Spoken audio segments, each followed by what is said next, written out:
Sa mga sinaunang kwento, ang Bakunawa ay isang malakas at nakakapanindig balahibong dambuhalang serpenteng dagat na sinasabing kumakain ng buwan. Maraming tao ang naniniwala na ang pagkakaroon ng eclipse ay sanhi ng Bakunawa na sinisipsip ang buwan mula sa kalangitan.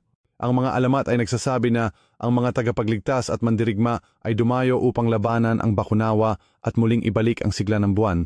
Sa kabila ng mga kwento ng labanan, may ilan ding nagtaguyod na ang Bakunawa ay simbolo ng pagbabago at pagsasaayos sa kalikasan.